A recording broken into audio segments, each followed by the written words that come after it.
Dans un espace de coworking, où j'avais pas remarqué j'avais pas monitoré le truc. Et le son est craché, c'était horrible. Irrécupérable. 1 heure de vidéo avec un son pourri sur ma chaîne YouTube. Yes. Tu l'as posté? Bien sûr. Parce que l'information est là, tu comprends. Si tu veux vraiment apprendre le truc, tu comprends. Et tu laisses le perfectionnisme de côté. Le perfectionnisme, la perfection, perfection is the enemy of achievement. Tu ne peux pas avancer si tu attends toujours d'avoir un truc parfait. Voilà. Donc, on va parler de quoi? Bon, je te suis. Alors, ça va être très très simple. Et je vais essayer de ne pas couper du tout de tout ce qu'on est en train de faire. Okay. À part si on déborde sur un truc louche. Donc, je vais être moi-même au classe. C'est ça, c'est une conversation entre nous, comme depuis tout à l'heure on est en train de discuter. Alors, pour ceux qui sont en train de voir ça, on est 3 dans cette salle, mais il y a une personne secrète. Allez, dis-nous, fais-nous un coucou. Voilà. Coucou très timide. Donc,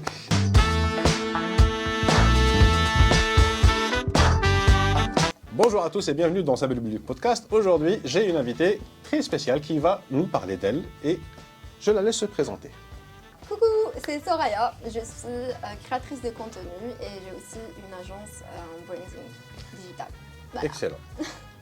Je t'ai découvert récemment, on a échangé sur Instagram et justement, j'adore le contenu que tu es en train de créer. Tu fais du contenu sur Instagram, je ne sais pas si tu le partages sur TikTok aussi. Oui, j'ai commencé à le partager sur TikTok. Très bien. Est-ce que tu vois les résultats? En fait, je ne me suis pas basée vraiment sur TikTok parce que voilà, j'étais vraiment dans Instagram, c'était ce que j'aimais le plus. Après, avec l'arrivée de TikTok, je me suis dit pourquoi pas m'intéresser. Du coup, j'ai commencé à m'intéresser sur TikTok et oui, j'ai vu des résultats justement. Il y a une vidéo où ça a pris vraiment, je crois, 8000 vues. Je ne m'attendais pas, je sais pas. Ouais. Donc voilà. Après, là, je suis en pause, entre guillemets. Ouais. Mais j'aime beaucoup créer du contenu. Je suis en pause parce que j'ai décidé de créer, bien sûr, l'agence digitale. Ouais, et ça prend avec mon associé qui va nous faire un petit coucou. Voilà, un coucou timide. Ouais. Donc voilà, c'est beaucoup plus par rapport à ça. Alors, un petit conseil. Oui. Ne fais pas de pause. Ne fais pas de pause, pas dans le sens continue à faire ce que tu es déjà en train de faire. Essaye de documenter ce que tu es en train de faire avec ta création d'entreprise. Donc, le mode le plus amateur que tu puisses imaginer. Ton téléphone, quand tu es dehors, tu vas aller voir les impôts, tu vas aller voir la banque, tu vas aller voir quoi que ce soit. Voilà ce que je suis en train de faire aujourd'hui, voilà les problèmes que j'ai rencontrés, voilà comment on a fait, voilà, ça a été retardé à cause de ça. Ah, on a enfin réussi à faire ça. Ça fait une histoire, une aventure de quelqu'un qui crée une entreprise en Algérie. C'est pas souvent documenté et malheureusement tout le monde rencontre. Je regrette ne pas avoir fait ça à l'époque. Bon, à l'époque, j'étais pas du tout branché sur création de contenu. Mais voilà, tu vois, c'était en 2014, Internet, la 3G n'existait pas encore, enfin, venait de se lancer. Donc, si tu pouvais faire ça, ça va être extraordinaire pour toi et même pour ceux que tu pourrais aider avec ce type de contenu. D'accord, ça pourrait inspirer. Ouais. En fait, à la base, moi, quand j'étais sur les réseaux en 2018, je partageais tout ce qui est photographie. Ouais. Donc, je suis très, jusqu'à maintenant, photographie, vidéographie. Après, j'aimais aussi le fashion. Donc, c'est beaucoup plus tout ce qui est vintage. Donc, je partageais des outfits, etc. Et puis, j'ai senti qu'il n'y avait pas le côté contribution. Ouais. Donc, je me suis dit, j'aime digital, mais comment faire, etc. Je sentais qu'il y avait quelque chose qui manquait et je me suis formée dans l'entrepreneuriat, en communication, en leadership, etc. Et c'est là que, voilà, quand on te pousse à faire voilà, j'avais besoin d'un petit coup de pouce, entre guillemets. Et là, je me suis dit, pourquoi pas, why not? Pourquoi pas se lancer? Et surtout quand j'ai rencontré Taous, qui m'a beaucoup plus donné le courage là de me lancer. Et voilà. Taous, elle est cachée. Elle est cachée, elle est... Mais elle contribuera par sa présence. Voilà. Mettez 10 000 likes comme ça. Voilà. Si on atteint 10 000 likes sur cette vidéo, on aura un face reveal de Taous. Ou pas, on va pas l'obliger. On va voir un petit côté. Parfait. Alors, donc aujourd'hui, on a décidé de se rencontrer pour, en fait, tu voulais un peu découvrir comment je faisais les vidéos et tout, et en profiter pour poser des questions. Oui. Quelles sont ces questions? Moi, j'aime beaucoup rencontrer des gens qui sont du domaine, qui se sont lancés déjà il y a longtemps pour avoir un petit peu des feedbacks, pourquoi pas un échange, par rapport à ça. Et par rapport à l'agence, nous, on s'est spécialisé dans tout ce qui est l'image de marque, donc tout ce qui est ads et tout, voilà, on n'est pas spécialisé dans ça pour le moment. Du coup, on voulait vraiment avoir un retour d'une personne qui a une certaine expérience. Je crois qu'on a vraiment besoin. Et en Algérie, j'ai l'impression que ça manque un peu cette entraide-là entre les gens qui sont du domaine depuis longtemps et les gens qui ont envie de se lancer. Donc au lieu de faire mes recherches comme ça sur Internet, je peux les trouver, mais je préfère rencontrer la personne. Il n'y a pas mieux. C'est toujours plus agréable, effectivement. C'est plus agréable. Voir les réactions, voir le retour, le langage corporel, etc. Exactement. Tu serais très étonné de voir à quel point les gens sont vraiment aptes à aider. Il suffit juste de savoir à qui demander. Ça, c'est pas évident parce que l'information pour la trouver en Algérie, bon courage. Exactement. Je te donne un exemple. La personne la plus ancienne dans le digital en Algérie, donc qui a créé une entreprise, c'est Nassim Lounas. Nassim Lounas est l'un des... Enfin, il a créé son agence en 97. Ouais. Donc, et ses premiers clients, c'était Renault, c'était vraiment de grandes marques en Algérie. Ils ont vraiment été les pionniers. Donc aujourd'hui, il y a Medencom, qui est l'agence achat média, donc bannière classique sur les sites, plus achat sur Google Ads, Facebook Ads, etc. Et ensuite, ils ont la deuxième agence en conseil, etc., qui s'appelle Sense Conseil. Ils ont une troisième agence qui fait du développement. Il y a d'autres boîtes aussi, parce que depuis, ça a bien grandi.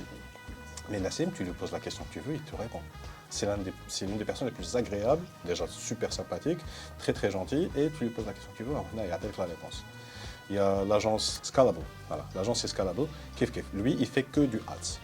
Et lui, à chaque fois qu'on se voit, combien ça coûte ce truc quand tu fais ouais, ça coûte comme ça. Et ouais, quand tu fais ça marche mieux quand tu fais ça. Et on se donne tout le temps des conseils. Il me donne son feedback, je lui donne mon feedback. Et il n'y a aucune friction par rapport à ça. Donc, il y a vraiment beaucoup d'acteurs aujourd'hui en Algérie que tu peux. Malheureusement, il n'y a plus d'événements comme depuis le Covid, etc. Mais si tu veux vraiment rencontrer ces personnes, participe aux événements, viens en tant que participatrice. Tu les rencontres, tu discutes avec eux et ils sont vraiment en général très très chaleureux et ils peuvent t'aider. Et donc pour revenir à la question que tu disais, c'est par rapport aux ads. Oui. What do you want to know? Alors, moi je suis très sur TikTok ces temps-ci. J'aime beaucoup la plateforme, je commence ouais. Il y a beaucoup d'authenticité là-dedans et tout. Et je suis tombée sur des gens qui étaient du domaine, ils disaient que la carte Paysera, il y avait un blocage, que l'État a bloqué, qu'on ne pouvait pas avoir la carte. L'État, d'après ce que j'ai compris. Okay. D'après ce que j'ai compris. Oui. Du coup, j'ai essayé de faire mes recherches pour me dire est-ce que c'est vrai et tout. J'ai pas trouvé l'info. Je me suis dit pourquoi pas directement contacter des gens qui ont déjà essayé. Paysera, en fait, avant, ils livraient les cartes en Algérie. Oui. Le seul truc qu'ils font plus, c'est les livrer en Algérie. Mais tu peux ouvrir un compte de n'importe où dans le monde. Donc si tu as des contacts en France, en Europe, quelque part, tu crées ton compte Minamzel, tu remplis toutes les informations, tu donnes l'adresse de la personne qui est en France, juste pour qu'il te livre la carte là-bas. À part ça, il n'y a aucun souci. Il y a plein de groupes sur Facebook Paysera. Donc il y a des gens qui vont faire en sorte de te donner l'adresse en Europe si tu n'as pas de contact, pour qu'ils te la livrent au à la maison, ça va te coûter quelque chose comme 3000 dinars. Et ensuite, ils peuvent eux t'alimenter ton compte, tu leur donnes de l'argent et ils te virent directement, ça peut être mon CCP ou alors cash, comme tu veux. D'accord, ok. Par rapport au sponsoring, aussi il y a beaucoup de personnes, j'ai l'impression que en fait, quand ils font du sponsoring, il n'y a pas de stratégie. Oui. Voilà. Et ils n'ont pas de résultats, ils s'étonnent de ne pas avoir de résultats. Même par rapport quand on sponsorise un post. Il faut aussi voir quel est l'objectif et tout ce qui s'ensuit. Exact. Donc il y a des gens, malheureusement il y a des gens qui vendent juste la carte, viens, je te sponsorise. Après les gens, ils voient qu'il n'y a pas de résultat par rapport au client. Ils se disent voilà, ça ne marche pas. En fait, ils l'ont fait de la mauvaise manière. Exactement. Tu es en train de décrire 90% de tout ce qui se fait dans le monde, pas que par rapport aux ads. Il veut faire quelque chose, il le fait, ensuite, ça marche pas, donc ça doit être nul. Non, c'est juste qu'il a très très mal fait. Très très mal fait, sans stratégie, donc, sans quoi que ce soit. Les ads, la publicité en général, la publicité en ligne en particulier, ça repose surtout sur la créa. Exactement. Parce que si tu fais une image qui ressemble à rien, une vidéo qui n'a aucun sens, c'est sûr que ça va mal fonctionner. Il suffit de faire un truc potable pour que la publicité ait de très très bons résultats. Si tu fais une créa extraordinaire, ça va donner encore meilleurs résultats. Donc, l'une des stratégies qu'on applique nous, donc pour les clients, quand on a un budget ads et qu'ils n'ont pas de stratégie, donc on peut les conseiller mais ils ne vont pas écouter. Donc ce qu'on fait, on va prendre les 20 dernières publications et on va voir qu'est-ce qui a le mieux fonctionné de manière organique déjà. Et si tu vois ce qui a fonctionné de manière organique, ça veut dire que ça a déjà un bon score de qualité, il y a déjà un bon retour des gens. On sponsorise ça et ça donne d'excellents résultats. Ça, c'est la base. Ensuite, comment découvrir le ciblage, comment faire ce genre de truc. Pareil, tu ne peux pas savoir, ton audience, c'est les hommes, femmes, 18-24 ans, avec tel centre d'intérêt, tel centre d'intérêt, tel centre d'intérêt. Je comprends. D'où est-ce que cette information te vient? How do you know that? Tu n'as pas fait d'études de marché, tu n'as rien fait du tout et tu supposes que c'est ça parce que, je ne sais pas, pareil. Ce truc, this pink banana, c'est quoi l'audience? Exactement. Qui ont du goût. C'est pas parce que c'est rose que c'est féminin. Ça, c'est un truc qui est vendu par une boîte canadienne qui fait des vidéos sur YouTube à propos de la technologie. Ça parle d'ordinateurs, de PC, de laptop, de téléphone portable, etc. Et c'est une bande de déglingos qui font plein de trucs super délirants. Et l'un des trucs qu'ils ont fait, c'était Banana for Scale. Donc c'est juste quand ils montrent quelque chose pour te donner l'idée quelle taille c'est, ça une banane et demie. Ah ouais. C'est juste le côté drôle du truc. Et ça, c'est le fondateur de cette boîte, Linus. Donc la chaîne, c'est Linus Tech Tips. Donc il donne des conseils en tech. Voilà. Tu vois, donc ça, si tu donnes ça à un marketeur classique, il te dit ça, c'est pour petites filles qui aiment des peluches roses. Non. La cible, c'est un mec de 40 ans en Algérie. Tu vois. Et il y a plusieurs couleurs. J'ai choisi rose exprès parce que c'est le truc le plus décalé fait en vérité. Ça capte l'attention. Exactement. Donc ça, parce que ça fait en plus sur le décor, ça fait un bon truc. Voilà, ça aussi, c'est eux. Ça, c'est un processeur. Ouais. C'est CPU Pelos. Donc c'est un oreiller, mais avec le design d'un processeur. C'est super agréable en plus, au toucher et tout. Voilà. Donc, à la FaceGate pour le ciblage, il faut se mettre dans la tête que tu ne sais pas à la base quel type de ciblage tu vas avoir, quels sont les gens qui sont les plus réceptifs à ce que tu essaies de vendre, que ce soit des idées, des produits ou du service. Donc, cible tout le monde d'abord, vois quelles sont les réactions que tu as, et à partir de là, tu vas apprendre quelle est ta cible. Okay. Et j'ai entendu aussi les pixels. Oui. C'est quoi les pixels? En tant que terme, ça peut définir beaucoup de trucs. Voilà. Un pixel, c'est une unité de mesure pour l'unité la plus petite qui va afficher une couleur sur un écran. Donc ça peut être de blanc, tout le segment RGB jusqu'à noir. Et c'est... Bref, ça c'est un pixel. Par exemple, sur cet écran que j'ai devant moi, c'est de 2000 et quelques par 1000 et quelques. Donc c'est 1000 pixels par 2000 pixels, on va dire. Donc ça te donne 1000 par 2000, 2 millions de pixels. D'accord. Sur une caméra, le capteur aussi, en termes de mégapixels, c'est le nombre de millions de pixels qu'il y a sur le capteur. Maintenant, quand on va parler digital, ceux qui ont introduit le terme pixel flakaya, c'est Facebook. Ils ont complètement foutu en l'air le terme. Facebook Pixel, c'est l'équivalent du script de Google Analytics. Sur ton site, tu vas mettre un script de Google Analytics. Le script aussi, tu le mets dans le header du site. Ton navigateur, quand tu vas le lancer, tu vas aller sur n'importe quel site. Il va lire le code, il commence par le haut, qui est le header, ensuite le body, ensuite le footer. Donc il l'exécute pour afficher ce qu'il y a à l'écran. Si tu mets ton script à Google Analytics sur le header tag, donc c'est l'un des premiers trucs qui va se déclencher. Et dans ce script, donc quand il s'exécute, il dit « Hey, il y a quelqu'un qui est venu sur le site ». D'accord. L'adresse IP تاعو, l'ordinateur تاعو, le navigateur, quel type d'OS il a, quelle ville il est, tous les détails qu'il peut avoir, et il lui met un joli petit cookie sur son ordinateur. Pour se souvenir que ce gars est déjà venu sur le site. Et ensuite, s'il va sur une autre page, vu que c'est dans tous les headers, donc il a changé de page à tel moment, il est resté tant de temps sur le site, etc. etc., etc. Et s'il est logué à ton site, eh ben, tu sais si c'est un homme, une femme, nom, prénom, email, numéro de téléphone, tout ce que tu lui as demandé de t'informer quand il va créer ton site. Donc ça, c'est Google Analytics. L'équivalent chez Facebook, pour que Facebook sache ce qui se passe une fois que tu as cliqué sur la publicité et allé sur le site, il leur faut un script sur ton site. C'est le Facebook Pixel. Il y a aussi le Twitter Pixel, il y a aussi le LinkedIn Pixel, etc. Donc d'après ce que j'ai compris, ce sont les datas. Exactement, c'est un moyen de mesure pour que tu puisses collecter de la donnée justement sur qu'est-ce que tu fais comme opération une fois que tu sors de Facebook. D'accord, donc c'est très important d'avoir ça du coup, c'est essentiel. C'est super. Si tu veux mesurer ce qui se passe, madame, Oui, c'est important, parce que je m'entends parler tout le temps, il faut le pixel. Ça fait encore plus de trucs en fait. Maintenant que tu sais tout ce que les gens ont fait une fois qu'ils sont sortis de ton site. Donc maintenant, tu peux créer des audiences. Par exemple, une audience de toutes les personnes qui sont déjà venues sur ton site web. Une audience de toutes les personnes qui ont vu cette page en particulier sur ton site web. Si tu fais du e-commerce, tu sais tous les gens qui sont intéressés par la catégorie montre, par la catégorie, je sais pas, t-shirt bleu. Tu vois, tout ça, tu peux les avoir et créer des audiences par rapport à ça. Tu peux créer des campagnes spécifiques pour cibler les gens qui sont allés sur ces pages. Ou là, ces pages plus ces pages, mais pas ces pages. Tu peux créer toutes les combinaisons que tu veux. Une fois que tu as cette audience, donc non seulement tu peux la cibler, mais tu peux créer aussi des audiences similaires.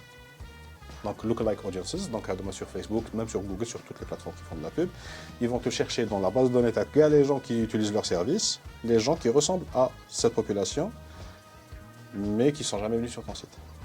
Et du coup, tu as une cible potentielle qui ressemble à ton audience principale. Mais justement, il te dit lookalike, tu peux faire de 1% de lookalike jusqu'à 10%. 1%, il le ressemble bien. Plus tu montes, plus tu dilues la ressemblance. D'accord, ok. Très intéressant en tout cas. De toute façon, c'est hyper important d'avoir ça. Ouais. D'accord. Et par rapport, là je vais directement partir sur TikTok. Bien sûr. Par rapport à TikTok, j'ai vu comme quoi c'est à l'étranger, il y a aussi de la publicité sur TikTok. Ouais. C'est pas encore arrivé ici. Non. Je pense que ça va arriver au bout d'un moment, ça arrivera. L'équivalent, à l'époque, c'était Snapchat. Justement, ils avaient ouvert aux États-Unis, ensuite en Europe. Maintenant, on peut faire de la pub sur Snapchat en Algérie. Mais moi, quand c'est une nouvelle plateforme qui ouvre un nouveau service de publicité, ils ne maîtrisent pas forcément l'outil. Donc au début, ils commencent par l'ouvrir à certaines entreprises. Ensuite, ils l'ouvrent à toute une région, et en général là où il y a le plus d'argent, ça va être les États-Unis. Ensuite, là où il y a un peu moins d'argent, ça va être l'Europe. Maintenant, ça va être l'Asie. Maintenant, ça va être le Middle East. Ensuite, le Chidjouan. Ou le Fouqara. D'accord, ok. Ok. Bah, en fait, il y a un truc que je n'ai pas très bien saisi par rapport à TikTok. Le but, c'était aussi l'authenticité et aussi l'algorithme. En fait, on ne peut pas savoir quand est-ce qu'une vidéo va devenir virale. Exact. Et du coup, c'était quoi le but de mettre du ads dans TikTok? Vu que c'est facile en fait d'avoir de la visibilité, facile dans le sens... Pour des marques, c'est pas si évident. C'est pour gagner plus. Parce que tu vois, quand tu parles d'authenticité, tu peux être authentique, je peux être authentique. Une marque ne peut pas être authentique. C'est pas une personne, une marque. Donc, et chacun a sa vision par rapport à la marque, mais ce qu'on sait, c'est que cette marque va essayer de nous vendre quelque chose. Oui. Et les gens n'aiment pas quand on essaie de leur vendre quelque chose. Donc, ce qui fait que la publicité, c'est essentiel pour une marque pour au moins mettre leurs produits, leurs services en face du maximum de personnes avec la publicité. C'est plus facile. C'est plus facile. Parce que c'est plus facile. Parce que c'est plus facile. Sinon, sérieusement, sur TikTok, tu as déjà vu ils recliquent automatiquement le For You page des trucs à des marques. Ça dépend. Les marques, non. On en voit très peu. Jamais. Mais si, très peu. Beaucoup plus des créateurs de contenu. C'est ça, des créateurs de contenu qui mettent en avant une marque, une collaboration, un placement de produit. Mais jamais un compte à une marque, parce que les gens, organiquement, ne vont pas sur ce type de compte. Non, ils ne vont pas aller chercher. C'est ça. Du coup, ils vont se tourner un peu. J'ai l'impression que Instagram il copie sur TikTok. Je ne sais pas si tu as vu, ils sont en train de tester une nouvelle fonctionnalité. Du coup, j'avais fait une petite vidéo sur ça, les Candid Challenge. Ouais, Be Real. C'est Be Real. Et en fait, par rapport à l'audience de Instagram, je ne sais pas, en fait, ils sont en train de tester. Chaque fois, ils testent. Généralement parce qu'ils ont voulu TikTokiser Instagram. Après, il y a eu l'affaire des célébrités qui... Ça va revenir, t'inquiète pas. Voilà, ils l'ont un peu pété. Du coup, ils ont voulu copier Be Real. Maintenant, est-ce que tu penses que les gens ils vont adhérer à ça ou bien ils seront un peu plus sceptiques? Parce que tu as 2 minutes, je crois, pour faire une story. Oui, c'est pas un problème. J'utilise Be Real parce que j'utilise quelque chose qui apparaît pour comprendre comment ça fonctionne. Mais vu comment c'est fait, le concept pour l'instant, ça peut être complètement différent, mais ça, c'est ce que je pense personnellement. C'est pas quelque chose qui va vraiment être captant. Parce qu'effectivement, il y a le truc, tu as 2 minutes pour faire le truc, mais tu peux être en retard, c'est pas un problème. Mais tu captes automatiquement ce qu'il y a devant toi et toi en même temps. C'est pas le truc le plus flatteur, c'est pas vraiment l'esprit Instagram. Exactement. Instagram, c'est un peu esthétique. C'est ça. C'est ça l'objectif. Et c'est pas le genre de truc qui peut te construire une communauté.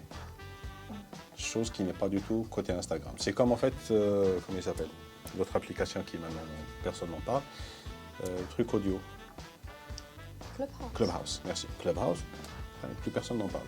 Twitter a copié la fonctionnalité, Facebook a copié la fonctionnalité dans Messenger avec les Rooms, mais les Rooms, il n'y a pas beaucoup de gens qui les utilisent. Ça fait un peu Zoom, quoi, en fait, un tout cassé. Alors la multidiscussion sur multi-live, donc sur Instagram. Mais Twitter, j'en vois une fois de temps en temps, il y a des gens qui font ça, mais parce que Twitter, c'est plus orienté conversation. Donc au lieu du texte, ça va être de l'audio. Donc oui, ça a son sens sur Twitter. Ailleurs, ils cherchent un peu pour... c'est ça, parce qu'en fait, ils sont en train de voir de nouvelles fonctionnalités auxquelles ils n'avaient pas pensé, ils essaient de les intégrer, on va voir ce que ça va donner. peut-être ça va décoller, je sais pas. Tu penses quoi de l'avenir d'Instagram? Tellement qu'il y a tout le temps de nouvelles fonctionnalités, les gens ont l'impression, parce que je parle souvent avec des gens sur les créateurs de contenu, mais aussi ceux qui ont des marques, sur Instagram par message, ils me disent on est perdu. À chaque fois, ils mettent de nouvelles fonctionnalités, on ne sait plus quelle stratégie mettre, etc. On ne sait plus comment faire, on ne sait plus, il y a des gens qui ne sont pas à l'aise dans le Reels, donc ils sont beaucoup plus à l'aise dans les posts, en fait, comme avant. Ils se forcent à faire des Reels. Bon, c'est pas très avantageux pour eux. Et du coup, ils sont un peu perdus. Et les gens là qui sont un peu perdus, j'ai l'impression qu'ils partent vers TikTok. Mais du coup, ils retombent sur des Reels, quoi. Exactement, c'est ça. En fait, c'est beaucoup plus le fait, encore une fois, l'authenticité. Moi, je le dis, j'ai créé un compte TikTok, j'ai vu quand je défile, il y a même les images, en fait, les vidéos, elles sont pas trop travaillées, à part les vidéographes qui sont du domaine. Il y a des vidéos de super haute qualité, mais la majorité, c'est quelqu'un qui fait son voilà. En fait, les gens, ils trouvent leur place là-dedans. En fait, tout le monde trouve sa place. C'est ça, peut-être qu'Instagram n'arrive pas à faire. En fait, c'est pas plus ça qu'autre chose. C'est comment est-ce que les algorithmes des deux sont construits. L'algorithme d'Instagram, qui est une copie de l'algorithme de Facebook, est un algorithme qui s'appelle le Connection Graph, le Friends Graph, un truc comme ça. Ça se base sur les connexions que tu as, les amis que tu as, etc., ceux avec que tu follow, qui te follow. À travers ça, ils te donnent des recommandations. Parce que l'idée, c'était, si toi, tu me recommandes quelque chose et qu'on se connaît, je serais plus intéressé que si un inconnu me recommandait. Ce qui est complètement réel. TikTok, ils ont fait un truc que personne n'avait fait. C'était un graphe qui est basé sur le centre d'intérêt. Tu regardes un truc, on te propose plus de trucs comme ça, tu zappes, on te propose moins. Et plus tu zappes, plus tu regardes, plus ça s'affine, et c'est pour ça que ça donne des fils d'actualité extraordinairement sur mesure par rapport à toi. Mais ils ont 10% de « Allez, je vais te proposer un truc que tu n'as jamais vu. » Et là, ça pousse à la découverte. Parce que si tu ne découvres pas, les nouveaux créateurs ne peuvent pas grandir. Et c'est ça, en fait, la force de TikTok. Que les autres ne peuvent pas facilement répliquer parce que leur algorithme, c'est bon, il fonctionne déjà, c'est une black box d'intelligence artificielle qui s'occupe de tout ça. Pour introduire ce nouveau concept, ça va être compliqué, ça va prendre du temps. C'est pour ça qu'ils n'y arrivent pas. YouTube, kiff. YouTube, ça se base sur les centres d'intérêt et ça donne le résultat win sur YouTube. Tu découvres moins parce que leur homepage, tu vois une vidéo, ils te proposent 15 000 vidéos pareilles. Non, mais tiens. L'autre fois, je fais une vidéo avec des chiens, c'est bon, toute ma timeline c'est des chiens. What? C'est vrai. Donc, tu vois, chacun a son rôle. Et je pense qu'à l'avenir, on va avoir de plus en plus de réseaux de niche pour chacun des trucs qu'on veut faire. On ne consomme pas les mêmes réseaux de la même manière. Enfin, on ne consomme pas tous les réseaux de la même manière plutôt. Et moi, je ne consomme pas les réseaux de la même manière que toi, tu les consommes. Quand je vois la file d'actualité de ma femme, ça n'a absolument rien à voir avec le mien. Donc, mais dès qu'elle prend mon téléphone, elle dit, je veux découvrir de nouveaux trucs. Mais arrête de liker. C'est bon. Voilà. D'accord, ok. Oui, par exemple, moi, je suis beaucoup sur Instagram, voilà, et sur YouTube. Maintenant, c'est un peu sur TikTok aussi. Mais voilà, Instagram, peut-être, voilà, les gens avec qui je discute, ils sont complètement perdus et tout ça. Donc, plus... Il y en a qui partent, il y en a qui restent quand même parce qu'ils sont fidèles à la plateforme. Ils se disent, voilà. Alors ça, c'est pas le truc à faire. Fidèle à la plateforme, parce qu'ils ne sont pas en train de te payer. Donc, exactement. Beaucoup plus par rapport aux créateurs de contenu. Parce qu'ils ont déjà leur communauté là-dedans. Oui, mais ils peuvent les transférer. Ils peuvent transférer au moins une partie de leur communauté ailleurs. C'est pour ça que c'est important d'être présent un peu partout, au moins découvrir les nouvelles fonctionnalités qui apparaissent, qui m'a Be Real. Maintenant, je sais à quoi ça correspond et qu'est-ce que les gens sont en train de faire dessus, etc. Ça me prépare au jour où peut-être ça deviendra le truc le plus standard. Tout comme TikTok est devenu le standard avec les Reels, etc. Tout comme il y a maintenant les stories, si tu n'étais pas sur Snapchat, tu ne savais pas ce que c'était qu'une story. Ouais, mais maintenant, les stories, c'est partout. Voilà. Partout. Justement, même par rapport aux marques, TikTok est en train de prendre de plus en plus d'ampleur. Il va falloir qu'elle soit un petit peu visible aussi sur TikTok. Ouais. Donc pour la visibilité, pas que sur... Donc tu conseillerais d'être visible un peu partout, pas Toujours. que sur Instagram. Toujours être présent partout. Ensuite, répartir tes efforts d'une manière intelligente, où tu vas mettre 80% de tes efforts sur là où ça fonctionne le mieux. Si aujourd'hui TikTok ça fonctionne mieux pour toi et Instagram aussi, tu te concentres surtout sur un des deux. Mais ne pas oublier les autres, 20% de tes efforts au moins pour avoir une présence. Mais si tu es complètement perdu, tu ne sais pas à quoi ça correspond. Par exemple, aujourd'hui, LinkedIn, c'est l'une des plateformes les plus importantes parce qu'ils ont une portée organique de malade à la TikTok, alors que c'est une super vieille plateforme qui appartient à Microsoft. LinkedIn, t'as l'impression juste des gens qui vont un petit peu parler de ce qui est, voilà, j'ai eu mon diplôme, j'ai décroché un emploi. Mais est-ce que tu as remarqué sur LinkedIn que maintenant, il y a de plus en plus de questionnaires? Oui, j'ai remarqué ça. C'est la méta actuellement, et du coup, si tu veux avoir beaucoup d'engagement et avoir beaucoup de portée, questionnaire. Pour du B2B, c'est vraiment extraordinaire. Aous vient de nous poser une question, et comme elle préfère ne pas être entendue ou vue, donc on va répéter la question. Donc, elle avait dit, moi je fais l'intermédiaire, alors elle avait dit, comme quoi, est-ce que tu conseillerais à une marque qui veut sponsoriser de cibler tout le monde? Oui. Pour la première fois. Exact. En fait, la stratégie, elle est très très simple. Quand tu vas créer ta première campagne, on va dire que tu es une marque, donc tu veux vendre quelque chose. Ok, je veux vendre ces lunettes.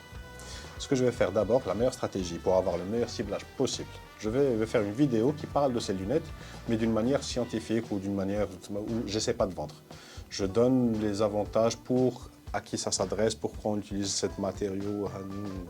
J'explique tout. Mais un truc qui va parler à vraiment qu'à ceux qui sont intéressés par ce type de lunettes. Une fois que je fais cette vidéo, qui va faire 20-30 secondes, rapide, je ne vais pas faire une vidéo d'1 heure parlant de ça, donc je vais sponsoriser cette vidéo et cibler tout le monde. Ensuite, je vais avoir une audience que je peux créer à travers Facebook, qui est une audience de toutes les personnes qui ont vu cette vidéo. Et je peux la créer avec ceux qui ont vu 3 secondes, 15 secondes, 100% de la vidéo, 90%. Je peux choisir ce que je veux. Je vais mettre ceux qui ont vu la vidéo à 100%. Ceux qui ont vu la vidéo à 100% sont des personnes qui sont intéressées par ces lunettes. J'ai une audience de personnes intéressées. Et je vais créer l'audience similaire à cette audience. Et je vais cibler ça quand je vais faire la campagne pour vendre ces lunettes. Tout est bon. Parce que la mission de la marque, la majorité, si je suis Coca-Cola, la mission de la marque, personne n'en a rien à cirer. T'es Coca, tu me vends des boissons gazeuses qui tuent des gens à cause de diabète. Exactement. Tout le contenu que tu vas créer est bon à créer. L'idéal dans ce que tu vas créer comme contenu, c'est toujours avoir une valeur ajoutée. Parce que ça, c'est la meilleure bouteille d'eau du monde. C'est bien joli, mais tout le monde dit ça de ce que la petite belle est. Je te vois venir de loin. Par contre, là, on a fait une bouteille d'eau avec un design super intéressant où ça ne glisse pas des mains, mais voilà, donc on fait du recyclable, on fait du machin Agdaya. Et l'eau Hadia, c'est quand vous la consommez, ça fait tel effet sur le truc. J'explique aux gens, je leur donne l'information et je les aide à mieux consommer. Là, j'ai de la valeur ajoutée. La valeur ajoutée, ça peut être aussi, je fais une vidéo drôle. Ça peut être aussi faire une vidéo qui touche les émotions. C'est pour ça que Nike, just do it. C'est un truc inspirationnel. C'est ça la valeur. La valeur ajoutée, elle peut venir de plein de côtés différents. Donc il faut juste avoir un truc en plus de... Regarde, j'ai un joli truc. La majorité des marques sur Instagram, tu vas avoir le fil d'actualité, enfin plutôt la homepage, regarde des photos de produits. Les gens ne s'abonnent pas à ce genre de truc. Exactement, c'est ça en fait. En fait, nous par exemple, quand on travaille, on essaie vraiment de mettre en avant, d'appliquer ça. Parce que les gens, ils croient qu'il faut juste mettre les photos de produits. Et ça va se vendre tout seul. En fait, ils ne mettent pas... Le truc, c'est que ça marche. Ça va vendre. Mais pas autant que vous pourrez. Voilà, exactement. Le potentiel tac, on te marque. Voilà, exactement. Peut-être un moment, ça va se vendre. Mais après, si on veut arriver à un certain niveau, après, il y aura une stagnation. Ouais. Les gens, ils en ont marre et toujours voir la même chose. Exact. Il y a beaucoup de gens qui voient la même chose et du coup, il va falloir... La création, c'est hyper important. Même quand on fait sponsoring, d'après ce que j'ai compris, il va falloir vraiment bien faire la création. Tout à fait. C'est... Parce que justement, c'est la grande différence entre branding et sales. Ouais, vendre, c'est important, c'est ça qui fait tourner la boîte. Mais si tu ne fais pas ton branding, tu deviens une bouteille d'eau. Je m'en fous de quelle marque c'est de l'eau. Donc, le premier, c'est bon, Donc, il ne faudrait pas que ta marque devienne ça. Tu ne veux pas que ta marque devienne une bouteille d'eau. Tu veux que ta marque, je veux du Coca. Je veux Nike, je veux Apple. Je ne veux pas un ordinateur. C'est ça la grande différence. Il y a des gens qui achètent juste un ordinateur. Il y a des gens qui achètent juste un truc. Mais les gens qui veulent acheter Apple, ils veulent acheter Apple. Même si tu leur donnes le meilleur truc qui existe ailleurs que Apple, ils vont acheter Apple. Pareil que pour Nike, pareil que pour Coca, pareil que pour toutes ces marques qui sont tellement fortes que les gens veulent ça, pas autre chose. Exactement. C'est surtout par rapport au fait que maintenant, par exemple, quand on parle des produits cosmétiques, n'importe quel produit, il y a de plus en plus de marques. Donc pour se démarquer déjà, il va falloir travailler son branding, son image de marque. Donc même si voilà, tu fais une sponsoring et tu ne sais même pas quelle est ta mission, l'image que tu as envie de donner et tout ça, c'est handicapant. Au lieu de parler de ta mission, et de tes valeurs et Oui. de ce genre de choses qui font la marque.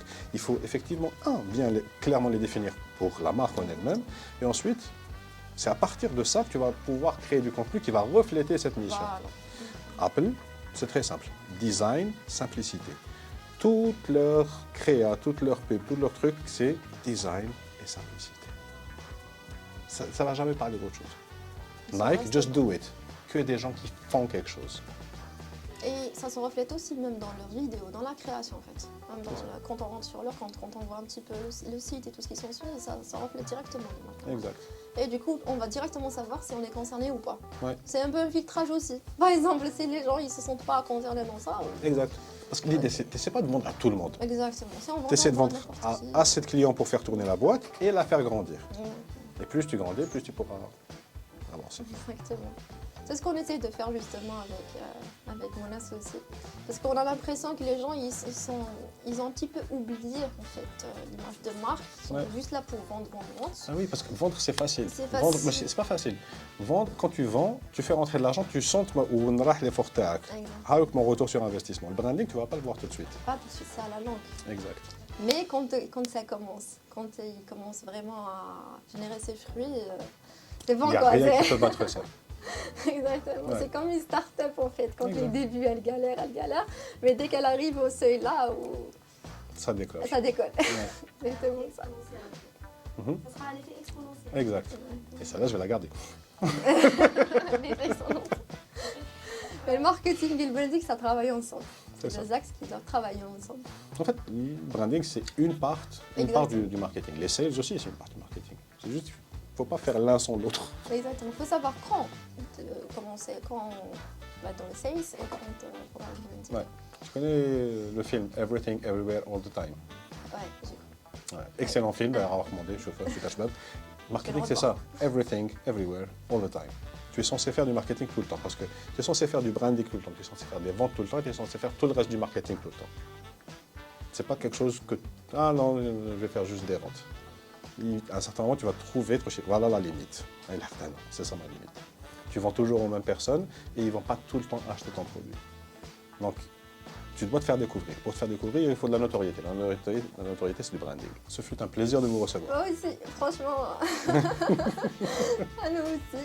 À nous aussi, parce qu'il y a Taous. Ouais. Ceux qui savent pas. Ah oui, salut.